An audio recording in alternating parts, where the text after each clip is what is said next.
বছরের পর বছর ধরে হাওড়া স্টেশনের বাইরে নামলেই যাত্রীদের প্রথম লড়াই ছিল ভিড়, হকার আর অবরুদ্ধ রাস্তার সঙ্গে। ট্রেন ধরতে দৌড়, মাথায় ব্যাগ, হাতে সুটকেস, তার মাঝেই রাস্তার দুধারে গজিয়ে ওঠা ঠেলা, ডালা, খাবারের দোকান আর অবৈধ স্টলের ভিড়ে কার্যত হাঁটার জায়গাটুকুও থাকতো না। বিশেষ করে সাবওয়েতে ঢোকার মুখে এবং গঙ্গার ধারের রাস্তা ছিল সবচেয়ে বেশি দখল হয়ে থাকা এলাকা।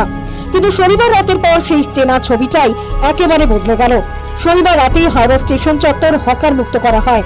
হাওড়া সিটি পুলিশ এবং রেল পুলিশের যৌথ অভিযানে গত শনিবার গুড়িয়ে দেওয়া হয়েছিল স্টেশন চত্বরে থাকা সমস্ত অস্থায়ী দোকানপাট। হকার মুক্ত করা হয় স্টেশন চত্বর ও বাইরের এলাকা। হকার উচ্ছেদের আগেই নোটিশ দিয়ে মাইকিং করা হয়। রাজ্য সরকারের এই পদক্ষেপে রুজি রুটিতে টান পড়েছে ব্যবসায়ীদের। হকারদের দাবি পুরোপুরি তাদের দোকান উঠিয়ে না দিয়ে বিকল্প কোনো ব্যবস্থা করা হোক। बहुत असुविधा हो रहा है भाई, बहुत क्या कैसा बोलिए तो असुविधा क्या का हो रहा है? असुविधा के यही है, पब्लिक आ रहा है, खाना पीना के लिए तरस रहा है। हम लोग रहता रहा अपना छोटा मोटा जो है दुकान रख के, अगर आया हटाने के लिए आया होता छोटा मोटा दुकान कर देता कि हम लोग जो है बेच के खा पी लेते। अच्छा, और क्या बोले, अभी आपका भी रोजगार बंद हो गया और खाना पीना जैसे पैसेंजर। दो चार बाल बच्चे हैं, वो भी रोड पर आकर भीख मांगेंगे और क्या, वही अच्छा लगेगा।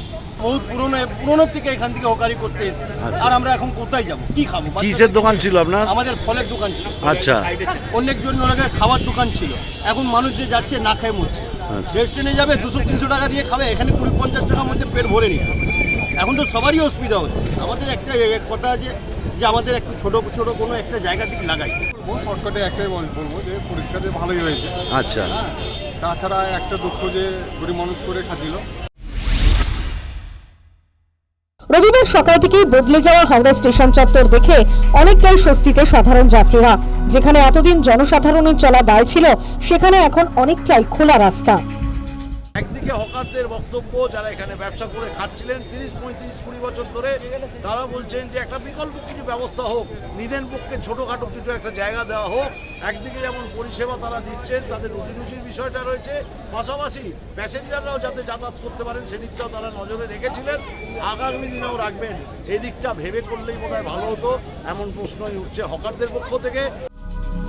ইতিমধ্যে রাজ্যের প্রাক্তন মুখ্যমন্ত্রী মমতা বন্দ্যোপাধ্যায় সোশ্যাল মিডিয়ায় পোস্ট করে বলেছেন, বুলডোজার কখনোই শাসনের ভাষা হয়ে উঠতে পারে না। সোমবার সকালে স্টেশন চত্বরে আরপিএফ এবং রেল পুলিশের কড়া নজরদারি দেখা গিয়েছে, যাতে ফের কেউ বেআইনিভাবে দোকান বসাতে না পারেন সেজন্য নিয়মিত চলছে টহলদারি। প্রশাসনের দাবি, সাধারণ মানুষের স্বার্থেই এই অভিযান চালানো হয়েছে, এরকম ভবিষ্যতেও চলবে। News time.